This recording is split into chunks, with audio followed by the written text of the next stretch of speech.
मुझे उम्मीद है तुम्हें बुरा नहीं लगेगा कि मुझे ये अलमारी में मिला। नहीं, बुरा नहीं लगेगा अंकल। भले ही उन्होंने घर से निकाली गई रेबेका को पनाह दी, लेकिन उनमें कंट्रोल करने की अजीब सी सनक थी। रेबेका को हुड बहुत पसंद था और वो हमेशा अपने अंकल से छिपकर हुड से मिलने जाती थी। हालांकि ये सब उसके अंकल के बॉडीगार्ड ने देख लिया था। जब रेबेका घर आकर नहा रही थी तो उसके अंकल अचानक उसके कमरे में आ गए। रेबेका के छिपकर हुड से मिलने की बात पर उसके अंकल बहुत गुस्से में थे और उन्होंने उसके बाल पकड़कर उसे बेदर्दी से बाहर खींचा। कांपती हुई रेबेका को बिस्तर पर पटक दिया गया। तुम यहाँ 2 घंटे से हो, तुम्हें तो मर जाना चाहिए। आखिरकार रेबेका के बहुत गिड़गिड़ाने और हुड से दोबारा न मिलने की कसम खाने के बाद उसके अंकल ने उसे रुकने की इजाजत दे दी। दूसरी तरफ कैली एक बड़ी मुसीबत में फंस गई थी। किसी ने नहीं सोचा था कि कुछ रेड इंडियन गैंगस्टर्स की नजर कैली पर पड़ेगी। भले ही वो बहुत बहादुर थी, लेकिन अकेली इतने लोगों से कैसे लड़ती। कुछ लोगों ने उसे जबरदस्ती पास की गली में खींच लिया। ऐसा लग रहा था कि वे कैली के साथ कुछ बुरा करने वाले हैं। तभी वहां से एक पुराना बॉक्सर शुगर गुजर रहा था। भले ही वो अब एक बूढ़ा आदमी दिखता था, लेकिन एक बॉक्सर का जुनून और खून अभी भी उसमें बाकी था।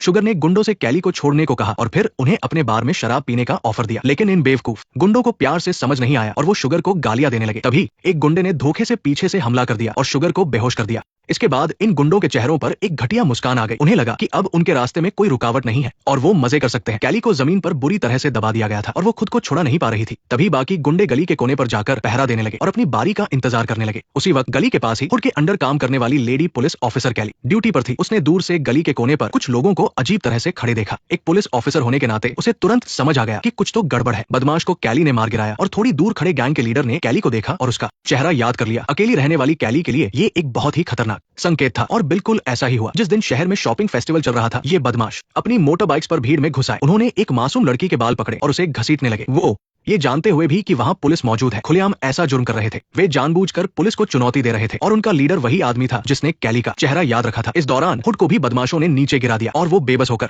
उन्हें वहां से भागते हुए देखते रहे। हुड के गुस्से को देखते हुए उन बदमाशों की अब खैर नहीं थी, लेकिन हुड ने ये बिल्कुल नहीं सोचा था कि बेकसूर लोगों को चोट पहुंचाने का बदला लेने से पहले ही वे लेडी पुलिस ऑफिसर कैली पर हमला कर देंगे। कैली अभी नहाकर ही निकली थी कि अचानक उन लोगों ने हमला कर दिया। आखिरकार वे गिनती में ज्यादा थे और उनके पास मोटर बाइक्स भी थी। जब कैली उनके पीछे भागी तो उसने मुड़कर देखा कि कुछ बदमाशों ने उसके घर में आग लगा दी है। देखते ही देखते पूरा घर आग की लपटों में घिर गया। ये सिरफिरे बदमाश इतने बेखौफ थे कि शायद वो एक बात भूल गए थे, कैली का बॉस हुड उनसे भी बड़ा पागल था। कुछ ही समय पहले प्रोक्टर ने न्यूयॉर्क में एक बॉक्सिंग मैच रखा था जिसमें उसने एक अश्वेत बॉक्सर को बुलाया था। अमेरिका के स्पेशल फोर्स के सैनिक भी उसके सामने टिक नहीं पाते थे। वो उन्हें पल भर में हरा देता था। इत्तेफाक से उसी वक्त हुड भी वहां मजे लेने आया था। तभी जोश से भरे उस बॉक्सर ने हुड को चुनौती दे डाली। अब हुड चुनौती कबूल करता या हार मान लेता, उसी वक्त उसे अपने जेल के उन बुरे दिनों की याद आ गई। इसलिए बॉक्सर की चुनौती को देखकर हुड बस मुस्कुराया और वहां से बॉक्सिंग एरिना से बाहर चला गया। हालांकि कहावत है कि तलवार जब बहुत दिन बाद म्यान से बाहर आती है तो सबसे ज्यादा खतरनाक होती है। एक लड़की के साथ हुई घटना ने हुड के गुस्से को पूरी तरह से भड़का दिया। हुआ कुछ यूं था कि एक वेट्रेस उस बॉक्सर के पास से गुजरी और बॉक्सर ने उसे रोक लिया। किसी ने नहीं सोचा था कि वो बेवकूफ लड़की रात को सच में तैयार होकर शैंपेन के साथ उस बॉक्सर के आरवी में पहुंच जाएगी। उसे बिल्कुल भी अंदाजा नहीं था कि उस बॉक्सर के शौक कितने खौफनाक थे। बाहर खड़े होकर भी अंदर से आ रही चीखें साफ सुनी जा सकती थी। पता नहीं कितनी देर बाद जब वो लड़की बाहर आई तो उसकी हालत बहुत खराब थी। उसे अस्पताल ले जाया गया और उसने पुलिस को बॉक्सर की उस खौफनाक हरकत के बारे में सब कुछ बताया। इसके बाद हुड सीधा बॉक्सिंग जिम पहुंचा। वहां वो बॉक्सर अपनी फीमेल फैंस के साथ फोटो खिंचवा रहा था और बहुत खुश था। तभी प्रोक्टर ने हुड को रोक लिया। उसे उस लड़की के साथ हुई घटना का पता था। उसने हर्जाना देने की बात कही और हुड से कहा कि मैच के बाद बॉक्सर को गिरफ्तार करे, लेकिन हुड को एक पल का इंतजार भी मंजूर नहीं था। इस बीच वो बॉक्सर और भी ज्यादा अकड़ने लगा। अब हुड ने अपना इरादा बदल लिया था। वो रिंग में गया ताकि उसे एक असली और जबरदस्त टक्कर दे सके, लेकिन आखिर वो एक प्रोफेशनल बॉक्सर था और उसकी लड़ने की तकनीक हुड से कहीं ज्यादा बेहतर थी। इसलिए शुरुआत में हुड को सिर्फ मार ही पड़ रही थी, लेकिन हुड की सबसे बड़ी ताकत उसकी कभी हार न मानने वाली जिद थी। और इसके साथ ही उसने जेल में जो कच्चे दाम पेंच सीखे थे उनके चलते अब ये कह पाना मुश्किल था कि कौन जीतेगा। सांचेज ने जब अपना मुक्का हुड की कोहनी पर मारा तो उसकी हड्डी तुरंत टूट गई, लेकिन हुड उस पर टूट पड़ा और उसने सांचेज के चेहरे पर जोरदार मुक्के जड़े। अब हुड का पागलपन पूरी तरह से हावी हो चुका था। नीचे खड़े सभी लोग हैरान थे और देखते ही देखते जो बॉक्सर अभी तक इतना अकड़ रहा था उसकी बुरी तरह से पिटाई हो गई। हुड इसलिए नहीं जीता क्योंकि वह ज्यादा ताकतवर था, बल्कि इसलिए क्योंकि वो उस बॉक्सर से ज्यादा पागल था। याद रखिए, जिस इंसान के पास खोने के लिए कुछ नहीं होता वो सबसे खतरनाक होता है। इसलिए उन रेड इंडियन गैंगस्टर्स को बहुत जल्द पता चलने वाला था कि कैली का घर जलाकर उन्होंने हुड का घर जलाने से भी बड़ी गलती की है। हुड ने कैली को कुछ दिन के लिए एमेट के घर रहने को कहा और खुद उन बदमाशों को ढूंढने निकल पड़ा। रास्ते में उसे अचानक प्रोक्टर मिल गया। उसे पता था कि हुड उन लोगों से बदला लेने जा रहा है, इसलिए उसने हुड पर एक एहसान किया और अपने पास पकड़े गए एक रेड इंडियन बदमाश को हुड के हवाले कर दिया। असल में वो लोग शहर के बाहर एक घर में छुपे थे। हुड बहुत जल्द उन्हें ढूंढते हुए वहां पहुंच गया और वो बिल्कुल अकेला था। रात का समय था और घर के अंदर सब गहरी नींद में सो रहे थे। जब उन्हें पता चला कि हुड वहां पहुंचा है तो वो बहुत डर गए। इसके बाद पलक झपकते ही हुड ने उन सभी बदमाशों को धूल चटा दी। जिस गैंग लीडर ने कैली का घर जलाया था उसकी सबसे बुरी हालत हुई। हुड ने मार मार कर उसका जबड़ा ही टेढ़ा कर दिया था। अगले दिन हुड ने जॉब को बुलाया और कहा कि इन लोगों को क्लीवलैंड भेज दे क्योंकि वहां की पुलिस के पास इनके खिलाफ अरेस्ट वारंट था। यही तो है हुड, एक ऐसा आदमी जिसने 15 साल जेल में काटे और जो अपना असली नाम तक भूल चुका है। उसमें कोई भावनाएं नहीं थी। उसने किसी और की पहचान चुराई और एक शेरिफ की वर्दी पहन ली। और ये सब उसने इंसाफ के लिए नहीं किया बल्कि सिर्फ अपनी पुरानी मोहब्बत कैरी के पास रहने और उसे बचाने के लिए किया था। हुड को लगा था कि उसकी पूरी जिंदगी बस ऐसे ही कट जाएगी। पुलिस की वर्दी में एक क्रिमिनल जो बस किसी तरह इस छोटे से शहर में अपने दिन गुजार रहा था। लेकिन धीरे धीरे कुछ तो था जो बदल रहा था। जब उस वेट्रेस के साथ जिसका हुड से कोई लेना देना नहीं था बॉक्सर ने बुरा सलूक किया तो हुड अकेले ही रिंग में उस आदमी का सामना करने चला गया जो किसी स्पेशल फोर्स के जवान को भी जान से मार सकता था। उसे पता था कि वो हार सकता है या मारा भी जा सकता है, लेकिन फिर भी वो गया सिर्फ एक अनजान लड़की को इंसाफ दिलाने के लिए। और जब कैली का घर जलाया गया तो वो अकेले ही गाड़ी चलाकर शहर के बाहर गया और उन बदमाशों को बुरी तरह से पीटा। शायद हुड को खुद भी इस बात का एहसास नहीं था कि वो अब जेल से छूटा हुआ कोई बेरहम चोर नहीं रहा था। अब उसकी कुछ कमजोरियां भी थी और उसकी ढाल भी। एक प्रेग्नेंट औरत को एक गुंडे ने जोरदार मुक्का मारकर नीचे गिरा दिया और उसके साथियों ने तो इंसानियत की सारी हदें पार करते हुए उस प्रेग्नेंट औरत के पेट पर जोर से लात मार दी। उन्हें नहीं पता था कि इस औरत का पति एक पुलिस ऑफिसर है। इसके तुरंत बाद वे गुंडे गाड़ी में बैठकर वहां से भाग निकले। पास मौजूद लोग जल्दी से उसकी मदद के लिए आगे आए और एम्बुलेंस को बुलाया। पुलिस ऑफिसर एमेट को जब ये पता चला तो वो घबराया हुआ अस्पताल पहुंचा। अंदरूनी ब्लीडिंग की वजह से उसकी पत्नी मेग को सर्जरी के लिए ले जाया जा रहा था। अंदर जाने से पहले मेग ने एमेट को बताया कि उस पर हमला करने वाला आदमी एक गंजा गोरा इंसान था जिसके शरीर पर टैटू थे। एमेट तुरंत समझ गया कि वो शार्प ही था और कुछ ही समय बाद पुलिस ने उन तीनों गुंडों को पकड़ लिया। उनके चेहरों पर जरा भी शिकन नहीं थी। उन्हें कोई डर नहीं था बल्कि वे और भी ज्यादा बदतमीजी कर रहे थे। उन्हें नहीं पता था कि उन पर जल्द ही कितना बड़ा कहर टूटने वाला है। सर्जरी के बाद एमेट की पत्नी की जान तो बच गई थी लेकिन वो लात इतनी जोर से मारी गई थी कि उसके शरीर को बहुत गहरा नुकसान पहुंचा था। मेग अब अपनी जिंदगी में कभी भी मां नहीं बन सकती थी लेकिन अभी भी कुछ हिसाब चुकता करना बाकी था। एमेट ने अपनी पत्नी को आराम करने के लिए कहा और खुद अकेला पुलिस स्टेशन आ गया। उधर शार्प को अपनी गलती का जरा भी पछतावा नहीं था। उस गंजे आदमी और उसके साथियों को लग रहा था कि वो पुलिस स्टेशन में सलाखों के पीछे पूरी तरह सुरक्षित है और एमेट उनका कुछ नहीं बिगाड़ सकता। इसीलिए वो हंस रहा था और अकड़ दिखा रहा था। उसने एक बार भी माफी तक नहीं मांगी लेकिन वो गलत था। तभी एमेट ने टूल बॉक्स से कुछ औजार निकाले और उन्हें मेज पर रख दिया। अब शार्प के चेहरे की मुस्कान धीरे धीरे गायब होने लगी। एमेट ने उनमें से एक हथियार उठाया और उनकी तरफ बढ़ा। तब जाकर उन गुंडों को एहसास हुआ कि एमेट उन्हें सिर्फ डरा नहीं रहा है। याद रखिए, लोहे की सलाखें कभी भी उस इंसान को नहीं रोक सकती जिसने अपना सब कुछ खो दिया हो और अब उसे किसी चीज की परवाह न हो। एमेट ने देखा कि शार्प के चेहरे पर कोई भाव नहीं था। इस खामोशी ने उन गुंडों के दिलों में खौफ पैदा कर दिया। एमेट ने कहा कि अगर वे दोनों उसे पार करके जा सके तो वो अपने घर जा सकते हैं। साफ था कि एमेट अपनी जान की बाजी लगाने को तैयार था लेकिन वो दोनों गुंडे अभी भी अपनी अकड़ नहीं छोड़ रहे थे। उस मोटे आदमी ने अपने मोटे हाथों से एमेट की गर्दन को कसकर पकड़ लिया। पास वाले सेल से शार्प पागलों की तरह चिल्ला रहा था कि मोटे, उसे मार डालो। तभी एमेट ने अपनी पूरी ताकत लगाई और उस मोटे आदमी को हवा में उठाकर जोर से दीवार पर दे मारा। और शार्प जो खुद को बहुत बड़ा 30 मार का समझ रहा था वो चिल्लाकर एमेट को रुकने के लिए कहने लगा लेकिन एमेट ने सीधे एक लात जड़ दी। इसके बाद एमेट शार्प के सेल के पास आया। उस वक्त तक शार्प को समझ नहीं आ रहा था कि क्या हो रहा है और वो कहने लगा कि वो कभी माफी नहीं मांगेगा। एमेट ने उसके सामने भी वही शर्त रखी कि उसे हराकर वो घर जा सकता है। जैसे ही सेल का दरवाजा खुला शार्प ने एक फंसे हुए जानवर की तरह लड़ना शुरू कर दिया लेकिन एमेट ने शार्प को जोर से उठाकर जमीन पर पटक दिया। इस वक्त तक वो पूरी तरह से हार चुका था। एमेट ने उसे कसकर पकड़ लिया था। उंगलियों में रिंग पहने हुए बॉब ने शार्प की छाती पर जोरदार मुक्का मारा। शार्प की छाती बुरी तरह पिचक गई। हालांकि उसमें अभी भी थोड़ी जान बाकी थी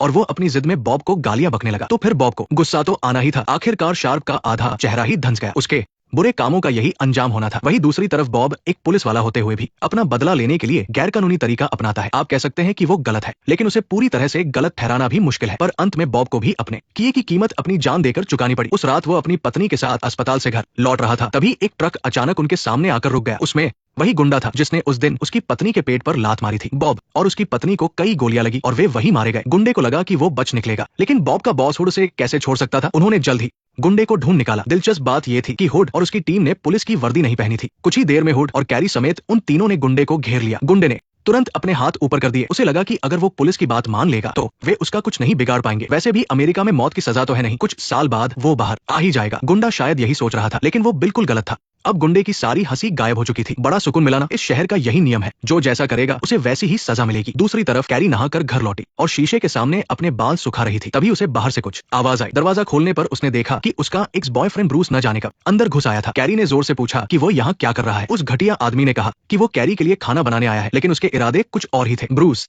कैरी की तरफ बढ़ा और उसे गंदी नजरों से देखने लगा। उसने तो कैरी के साथ डांस करने की भी बात कही। कैरी ने उसे जोर से डांटा और घर से बाहर निकल जाने को कहा। कैरी को इतना गुस्सा इसलिए आ रहा था क्योंकि इस आदमी ने पहले भी उसके साथ मारपीट की थी। कैरी के कंधे पर जो निशान था वो ब्रूस नहीं, उसे हेयर कर्लर से जला कर दिया था। उसकी उस दरिंदगी का खौफ कैरी के मन में आज भी था लेकिन कैरी की डांट सुनकर वो बेशर्म आदमी गुस्सा हो गया और उसे ही धमकी देने लगा। कैरी ने फुर्ती से मेज पर रखी बंदूक उठा ली और ब्रूस को फिर से दफा होने के लिए कहा, लेकिन ब्रूस को लगा कि कैरी उस पर गोली चलाने की हिम्मत नहीं करेगी। उसे नहीं पता था कि कैरी अब वो कमजोर लड़की नहीं रही जिसे वो आसानी से डरा सके। दूसरी तरफ पुलिस स्टेशन में किसी ने हुड को बताया कि कैरी ड्यूटी पर नहीं आई है। घबराकर हुड ने कैरी के घर जाने का फैसला किया। वैसे तो वो घर के नाम पर एक पुराना ट्रेन का डिब्बा था। दरअसल रेड इंडियन गैंग ने कैरी से बदला लेने के लिए उसके पुश्तैनी घर को आग लगा दी थी। ये काम चलाओ ठिकाना हुड ने ही उसके लिए खोजा था। जब हुड ने दरवाजा खटखटाया तो देखा कि कैरी घर में अकेली थी। दरअसल ब्रूस कैरी की धमकी से डर कर वहां से भाग गया था, लेकिन हुड समझ गया था कि कुछ तो गड़बड़ है। जब उसे पता चला कि उसका एक्स बॉयफ्रेंड उसे परेशान करने आया था तो हुड गुस्से में ब्रूस को ढूंढने निकल पड़ा। और उधर ब्रूस एक होटल में बैठकर आराम से शराब पी रहा था। उसे जरा भी अंदाजा नहीं था कि उसकी शामत आने वाली है। तभी किसी ने दरवाजा खटखटाया, लेकिन बाहर हुड नहीं बल्कि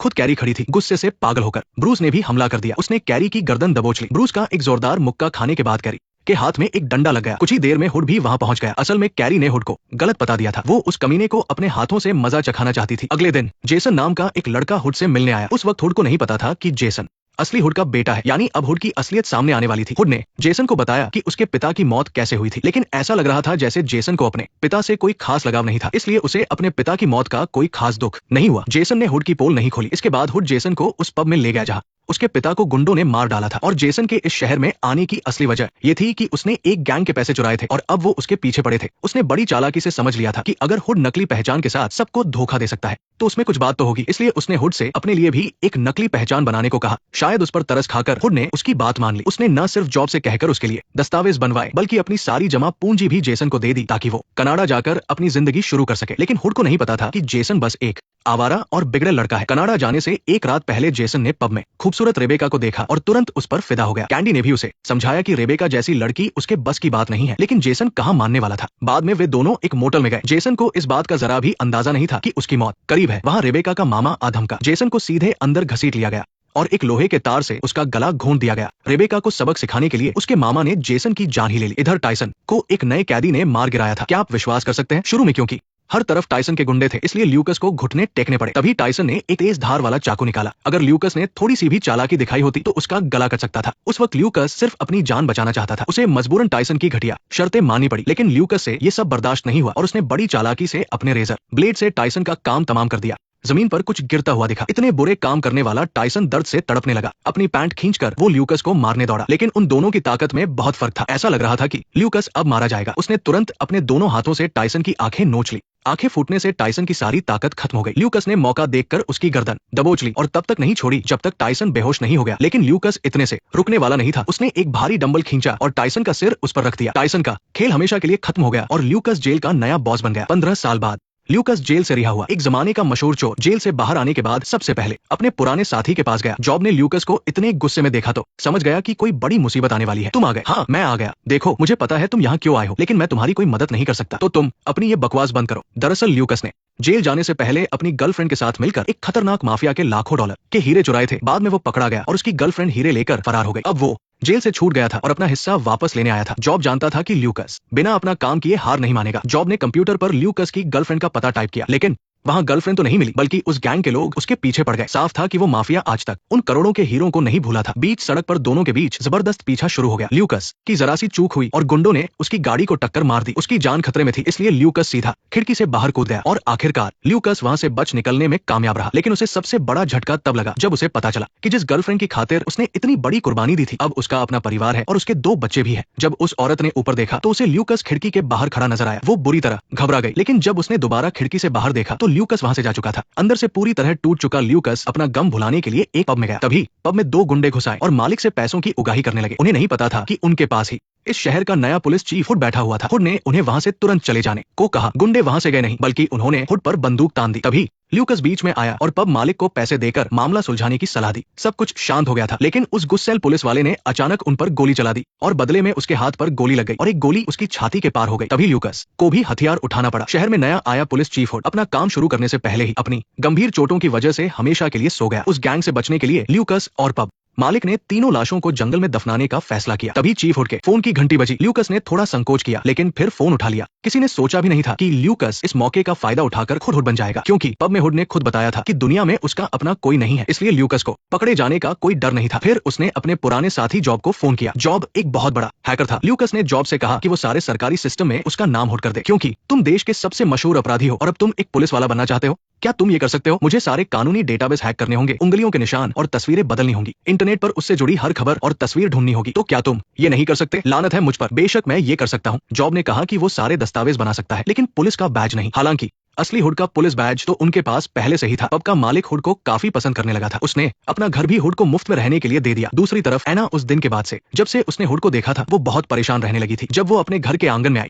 तो हुड वही मौजूद था। वे दोनों कभी एक दूसरे से बहुत प्यार करते थे। बाद में जब हुड जेल चला गया तो उसे लगा कि कैरी उसका इंतजार करेगी, लेकिन कैरी ने किसी और से शादी कर ली थी और अब उसके 2 बच्चे भी थे। उन दोनों की बातचीत को कैरी के पति गॉर्डन ने बीच में ही टोक दिया। हुड के लिए तो जैसे पूरी दुनिया ही उजड़ गई थी। अब वो बस एक ही काम कर सकता है, एक अच्छा शेरिफ बनने की कोशिश। आज उसके शपथ ग्रहण का दिन है। शहर के सबसे बड़े माफिया बॉस काई ने हुड के लिए एक वेलकम पार्टी रखी है। कैरी और उसका पति गॉर्डन भी वहाँ मौजूद है। जब कैरी देखती है कि आजू ही हुड शेरिफ बन गया है तो वो हैरान रह जाती है। हुड भले ही ऊपर से बेवकूफ लगे, लेकिन वो दिल ही दिल में अब भी कैरी को चाहता है। मौका मिलते ही वो कैरी के पीछे बाहर आता है और उससे एक चोरी की हुई तिजोरी खोलने को कहता है। असल में जेल से छूटते ही वो अपने पुराने धंधे में लग गया है। कैरी अब हुड से कोई नाता नहीं रखना चाहती और अपनी जिंदगी जीना चाहती है। तभी हुड जैसे ही मुड़ता है, कोई उसे लोहे के पाइप से मारकर बेहोश कर देता है। थोड़ी देर बाद पार्टी में अचानक कोई गोली चलाता है। पता चलता है कि काई के दुश्मन बदला लेने आए हैं। तभी काई का सबसे खतरनाक बॉडीगार्ड अपना चश्मा उतारता है, लेकिन इससे पहले कि वो कुछ करे, हुड पीछे से गोली चलाकर उस आदमी को ढेर कर देता है। असल में इसी आदमी ने हुड को बेहोश किया था। अपनी ड्यूटी के पहले ही दिन शेरिफ ने एक आदमी को मार गिराया। इससे वहाँ मौजूद सभी लोग समझ जाते हैं कि नए शेरिफ से पंगा लेना भारी पड़ेगा, लेकिन शहर में नया होने के बावजूद हुड मुसीबत में पड़ जाता है। मारे गए आदमी के घर वाले हुड से बदला लेना चाहते हैं। हुड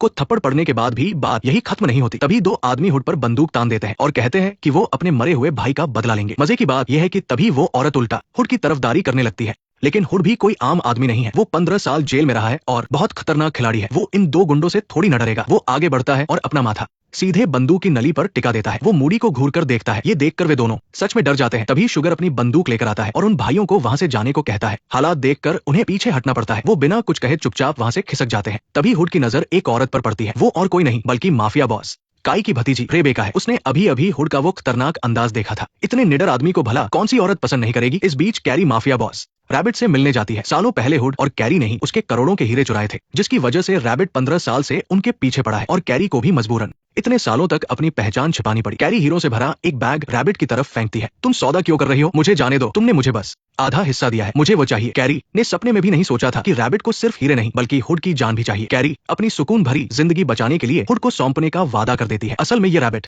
और कोई नहीं बल्कि कैरी का सगा पिता है। सालों पहले कैरी ने हुड के साथ भागने के लिए अपने ही पिता के हीरे चुरा लिए थे। उसे नहीं पता था कि उसका पिता सारी ममता भूलकर उन्हें मारने के लिए हत्यारे भेज देगा। रुको, अपने चाचा के घर रहने वाली रेबेका दिन में बहुत ही शरीफ और शांत दिखती है, लेकिन रात होते ही वो फैशनेबल कपड़े पहनकर बिल्कुल बदल जाती है। शहर के सब लोग जानते हैं कि उसके चाचा माफिया डॉन है, इसलिए कोई उससे पंगा नहीं लेता। लेकिन जेसन किसी से नहीं डरता और खुद आगे बढ़कर रेबेका से बात करता है। रेबेका बहुत बिंदास और बेबाक है। दोनों साथ में जेसन के घर चले जाते हैं, लेकिन कुछ ही देर में चाचा का आदमी बटन वहाँ पहुंच जाता है। वो जेसन के गले में लोहे का तार डालकर उसे जकड़ लेता है। जेसन को विरोध करने का मौका तक नहीं मिलता। ये देखकर रेबेका डर के मारे कांपने लगती है। वो जानती है कि उसका चाचा कितना बेरहम है। जेसन का बचना अब नामुमकिन है। अपने चाचा के इस पागलपन और कंट्रोल करने की आदत से रेबेका पूरी तरह से टूट चुकी है। लेकिन उसके लिए सबसे बुरी बात तो यह है कि उसे सबक सिखाने और अपनी हद में रखने के लिए चाचा जेसन को अपने बूचड़ खाने में ले जाता है और उसे बेदर्दी से मार डालता है। बर्टन सारे सबूत मिटाने का काम करता है। सब कुछ साफ करने के बाद कमरा इतना साफ हो जाता है जैसे वहाँ कुछ हुआ ही न हो। लेकिन एक गलती हो जाती है। जेसन की घड़ी पलंग के नीचे गिर जाती है। ये वही घड़ी है जो हुड ने उसे दी थी। अगले दिन जब हुड उसे एयरपोर्ट छोड़ने के लिए लेने आता है तो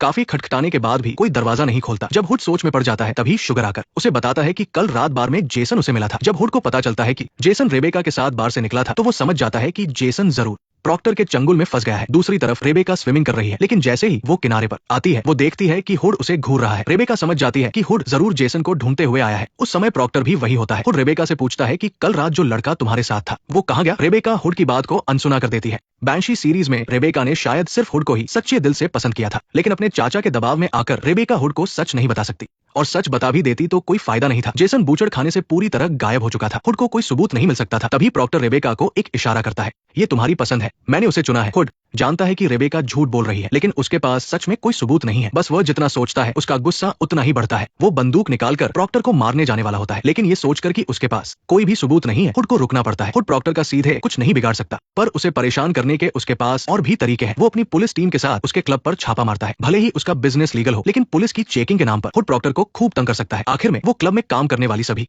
लड़कियों को गिरफ्तार करके थाने ले आता है। लड़कियों के बिना क्लब को बंद करना पड़ता है। जब प्रॉक्टर क्लब पहुंचता है तो गुस्से से आग बबूला होकर अपने मैनेजर से पूछता है कि एक भी ग्राहक क्यों नहीं है। मैनेजर की बातें सुनकर प्रॉक्टर का पारा चढ़ जाता है। वो इन लोगों को सुरक्षा के लिए पैसे देता है और पुलिस आकर सबको आराम से ले जाती है। पास खड़े लोग कुछ करने की सोचते हैं, तभी बर्टन अपना चश्मा उतारकर उन्हें चेतावनी देता है कि कोई होशियारी न करे। प्रॉक्टर जाने से पहले धमकी देकर जाता है। उधर दूसरी तरफ हुड और जॉब एक कैश वैन लूट रहे होते हैं। ये हुड के जेल से छूटने के बाद पहली बड़ी डकैती है। कैरी गाड़ी चला रही है और जॉब मदद कर रहा है। कैरी जोर से स्टीयरिंग घुमाती है और बड़ी ही सफाई से गाड़ी को रिवर्स करके कैश वैन से चिपका देती है। वे वैन से पैसों के बैग निकाल कर अपनी गाड़ी में फेंकते हैं। कैश वैन के ड्राइवर को कुछ पता ही नहीं चलता, लेकिन जैसे ही जॉब और हुड भागने वाले होते हैं, ड्राइवर को शक हो जाता है। वो तुरंत रेस दबाकर वैन भगाता है और हुड अभी भी कैश वैन के पीछे ही लटका हुआ है। उन्हें लगा था कि ये चोरी आराम से हो जाएगी। कई बैग कैश मिल गया था, जिसमें कम से कम कुछ मिलियन डॉलर तो होंगे ही। लेकिन जब वो सब खुश हो रहे होते हैं, तभी एक बाइक तेजी से उनका पीछा करने लगती है। देखकर ही लग रहा था कि इरादे नेक नहीं है, और तभी बाइक सवार बंदूक निकालकर गोली चला देता है। हुड गोली चलाकर बाइक का शीशा तोड़ देता है।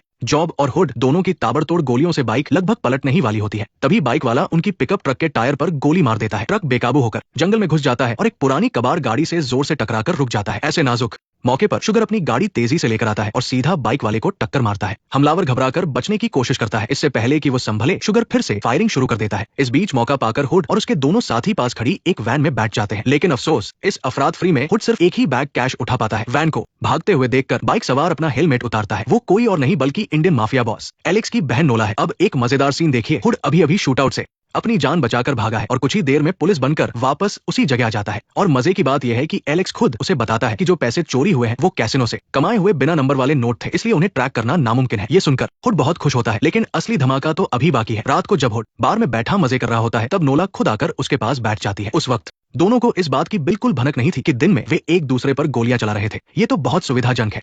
तो चलो चलकर देखते हैं। दोस्तों, इसके आगे की कहानी आपको ओरिजिनल सीरीज में देखनी होगी। ये बहुत ही कमाल की है। दूसरी तरफ एलेक्स को पक्का यकीन है कि प्रॉक्टर नहीं उसके पैसे लूटे हैं, पर वो सीधे इस माफिया डॉन से पंगा नहीं ले सकता, इसलिए वो प्रॉक्टर की गायों को मारकर अपना गुस्सा निकालता है। वो तेल से भरे ट्रक को उड़ा देता है। इस बड़े धमाके की लहर से प्रॉक्टर भी जमीन पर गिर जाता है। तभी एलेक्स फोन पर धमकी देता है कि प्रॉक्टर जल्द से जल्द उसके पैसे लौटा दे, वरना इसके बाद इससे भी बड़ा सरप्राइज मिलेगा। लेकिन उसे क्या पता कि जॉब इस वक्त अपने घर में बैठकर मजे से उसी के पैसे गिन रहा है। अपने पैसे वापस पाने के लिए एलेक्स अब रेबेका को फंसाने की सोचता है। कुछ सैनिक खूबसूरत रेबेका को देखकर उसे छेड़ने लगते हैं, लेकिन रेबेका पलटकर उन पर ही हमला कर देती है, जिसका अंजाम बुरा होना ही था। लेकिन तभी सही वक्त पर कोई वहां आ जाता है। लेकिन नोला उसे बचाने नहीं आई थी, बल्कि वो रेबेका को अगवा करने आई थी, ताकि उसके बदले प्रॉक्टर से पैसे निकलवा सके। जब एलेक्स रेबेका को बंधा हुआ देखता है तो बहुत हैरान होता है। असल में नोला ने उससे छुपकर ये कदम उठाया था। एलेक्स अंदर से एक डरपोक आदमी है। वो दिल ही दिल में प्रॉक्टर से बहुत डरता है, लेकिन नया मुखिया बनने की वजह से वो अपने कबीले को अपनी ताकत दिखाना चाहता था, इसलिए वो नोला की इस हरकत पर चुप रहता है। जल्द ही प्रॉक्टर हुड को ये बात बताता है और उसे रेबेका को बचाकर लाने के लिए भेजता है। यानिक ने उसे फोन किया। पलक झपकते ही हुड वहां अकेला पहुंच गया। जब उसने नोला को देखा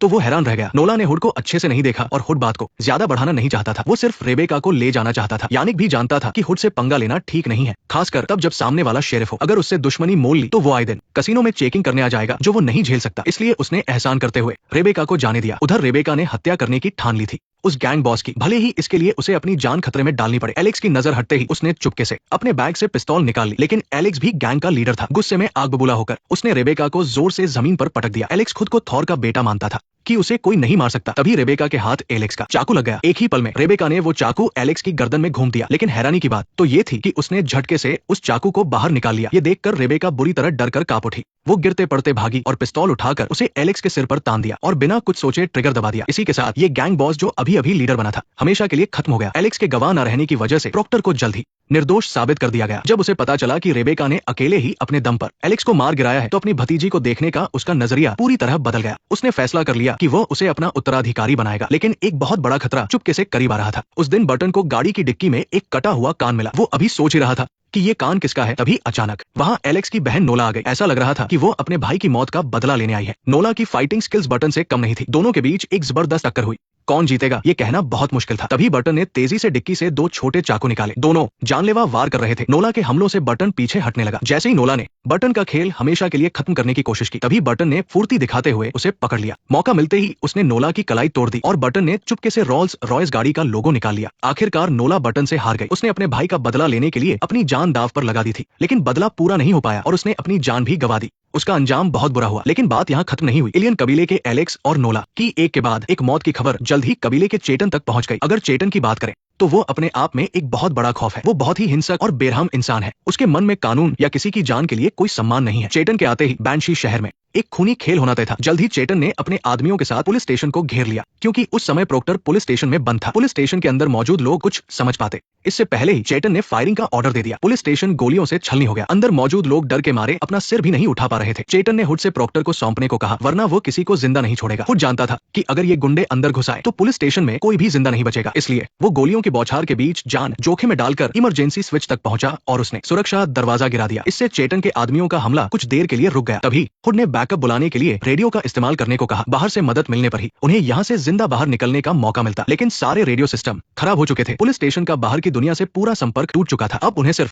अपने दम पर ही उन पागलों का सामना करना था। जैसे ही सब लोग अपना बचाव करने के लिए तैयार हुए, शटर को मशीन गन से छलनी कर दिया गया। बाहर मौजूद चेटन भारी मशीन गन का इस्तेमाल कर रहा था। पूरे स्टेशन में गोलियों की चिंगारियां उड़ने लगी और एक की तो जान भी चली गई। देखते ही देखते मोटे शटर में एक बड़ा सा छेद बन गया। ये देखकर हुड ने जोर से चिल्लाकर कहा, सब लोग बचकर हिम्मत मत हारो। इस बीच बाहर मौजूद चेटन गाड़ी से पुलिस स्टेशन का दरवाजा खींचकर तोड़ने की तैयारी कर रहा था। जैसे ही गाड़ी ने जोर लगाया, शटर धीरे धीरे ऊपर उठने लगा। नीचे की जगह बड़ी होती जा रही थी। खतरा और भी करीब आ रहा था, लेकिन अंदर हुड और प्रोक्टर बिल्कुल नहीं घबराए। जैसे ही शटर एक इंसान के निकलने जितना ऊपर हुआ, बाहर खड़े गुंडे अंदर घुसने के लिए टूट पड़े। उसी पल हुड और प्रोक्टर ने उन पर जबरदस्त पलटवार किया। एक गुंडे को तो उन्होंने वही ढेर कर दिया। इस हंगामे में हुड की नजर एक आदमी के पास मौजूद ग्रेनेड पर पड़ी। उसने फुर्ती से ग्रेनेड निकाला और झटके से उसे बाहर फेंक दिया। बाहर अपने आदमियों को मरता देख चेटन की आंखें गुस्से से लाल हो गई, लेकिन दूसरी तरफ कुछ गुंडों को बेसमेंट का रास्ता मिल गया और वे अंदर घुस आए। इसी बीच कैरी ने एक गुंडे को मारा ही था कि उसके कुछ समझने से पहले चेटन उसके पीछे आ गया। जब हुड ने पीछे मुड़कर ये नजारा देखा, तब तक चेटन ने कैरी को पकड़ लिया था। क्योंकि कैरी हुड के बच्चे की मां बनने वाली थी, इसलिए उसका जिंदा रहना बहुत जरूरी था। हुड ने चेटन को शांत करने के लिए खुद ही अपना हथियार डाल दिया, लेकिन वो भूल गया था कि चेटन एक बेरहम और खूंखार शैतान है जिसकी कोई हद नहीं है। इसी बीच मौका देखकर एक गुंडे ने हुड पर पीछे से हमला कर दिया। हुड को जमीन पर बेबस गिरा देख चेटन पूरी तरह से बेखौफ हो गया और फिर हुड के सामने ही उसने कैरी की गर्दन मरोड़ दी। अपनी आंखों के सामने अपने प्यार को मरता देख हुड अंदर से टूट गया। वो तड़पते हुए उठा और कैरी को गले लगाकर फूट फूट कर रोने लगा। चेटन जानता था कि अब उसे हुड के खौफनाक इंतकाम का सामना करना पड़ेगा, इसलिए मर्डर के बाद वो अपने आदमियों के साथ गायब हो गया। वो सोच रहा था कि वो बच निकलेगा, लेकिन हुड उसे कहाँ छोड़ने वाला था। जॉब जैसे जीनियस की मदद से आखिरकार उसने चेटन का ठिकाना ढूंढ ही निकाला। चेटन एक सुनसान और घने जंगल में छिपा बैठा था। उसे अंदाजा भी नहीं था कि सेना भी उसे ढूंढ रही है, लेकिन हुड उनसे एक कदम आगे निकला। उसने और जॉब ने चेटन के आदमियों को मारा और सीधे उसके तंबू तक पहुंच गए। उस वक्त चेटन मजे से गहरी नींद में सो रहा था और वो तब जागा जब हुड ने उसकी गर्दन पर अपना चाकू रख दिया। हुड चाहता था कि वो इस बेरहम शैतान को तड़पा तड़पा कर मारे ताकि उसे भी दर्द का एहसास हो, लेकिन तभी चेटन के आदमी अंदर आ गए और जॉब उनके सामने कमजोर पड़ने लगा। इसका फायदा उठाकर चेटन ने हुड को धक्का दिया और वहां से भाग निकला। हुड भी उसके पीछे पीछे भागा। इधर सेना ने चेटन के पूरे कैंप को तबाह कर दिया था। पैर में चोट होने की वजह से चेटन तेज नहीं भाग पा रहा था और हुड उसके पीछे पड़ा था। वो चेटन को लगभग पकड़ ही चुका था, लेकिन हुड अचानक ठोकर खाकर गिर पड़ा। जब वो उठा तो चेटन गायब हो चुका था, लेकिन हैरानी की बात यह थी कि चेटन को एक छोटे रास्ते पर महिला पुलिसकर्मी एमी ने घेर लिया था। एमी और चेटन बचपन से साथ बड़े हुए थे और एक दूसरे को भाई बहन मानते थे। वो बचपन के दोस्त चेटन पर गोली नहीं चला पा रही थी, लेकिन उसने चेटन के बेरहम और खूंखार स्वभाव को कम आंकने की गलती कर दी थी। चेटन को पुराने रिश्तों की कोई परवाह नहीं थी। उसके लिए सिर्फ जिंदा रहना और मारना ही सब कुछ था और उसका एमी को जिंदा छोड़ने का कोई इरादा नहीं था। भले ही एमी के माता पिता ने चेटन को पाला था, फिर भी उसे कोई दया नहीं आई। जैसे ही एमी का दम घुटने लगा और उसकी जान जाने वाली थी, उसी पल चेटन ने बिना कुछ सोचे पानी में छलांग लगा दी। पीछे से आया हुड बहुत परेशान था। जब सारे पुलिस वाले चले गए तो चेटन पानी से बाहर आया। मानना पड़ेगा इस आदमी की किस्मत बहुत अच्छी थी, लेकिन हुड उसे बख्शने वाला नहीं था। जल्द ही हुड ने चेटन को एक अंडरग्राउंड बॉक्सिंग रिंग में ढूंढ निकाला और चेटन की नजर भी हुड पर पड़ गई। कहते हैं ना, जब दुश्मन आमने सामने हो तो खून खौल ही उठता है। हुड ने रिंग में घुसते ही चेटन पर हमला कर दिया, लेकिन चेटन के आगे हुड बहुत छोटा पड़ रहा था। चेटन ने उसे एक ही झटके में उठाकर बाहर फेंक दिया। चेटन शायद इसी मौके का फायदा उठाकर हुड को मारना चाहता था। उधर हुड भी गुस्से में पागल हो रहा था और कैरी का बदला लेने के लिए बेताब था। दोनों के बीच जबरदस्त फाइट चल रही थी। तभी ब्रॉक ने हवा में गोली चलाकर सबको रोक दिया। यहाँ बंदूक चलाना मना है, हम पुलिस वाले हैं। ये आदमी यहाँ खून करने आया है। यहाँ नहीं, वो यहाँ नहीं है। ये आदमी मेरी हिफाजत में है। ठीक है, मैं तुझे मार दूंगा। दोनों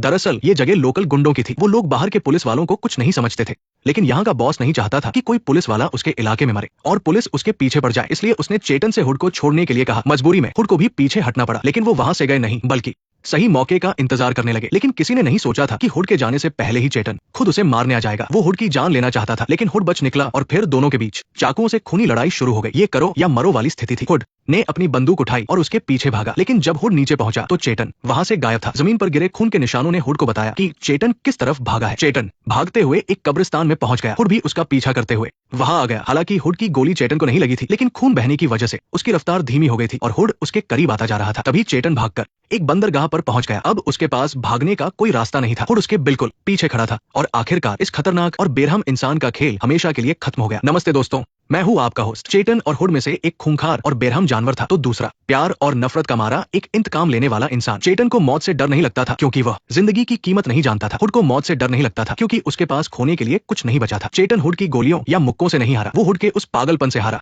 जो अपने प्यार को खोने के बाद पैदा हुआ था। बैंशी सीरीज का यही सबसे कड़वा सच है। एक इंसान इतना बुरा हो सकता है जिसकी कोई हद ना हो, और एक इंसान इतना खूंखार भी हो सकता है जिसे अपनी जान की परवाह ना हो। और आखिर में जीत उसी की होती है जिसके दिल में आज भी इंसानियत जिंदा है। भले ही हुड के हाथ खून से सने हो, लेकिन उसका हर वार अपनों को बचाने के लिए था। चेतन चाहे कितना भी ताकतवर क्यों ना हो, वो उस इंसान से नहीं जीत सकता जिसकी कमजोरी ही उसकी सबसे बड़ी ढाल बन जाए।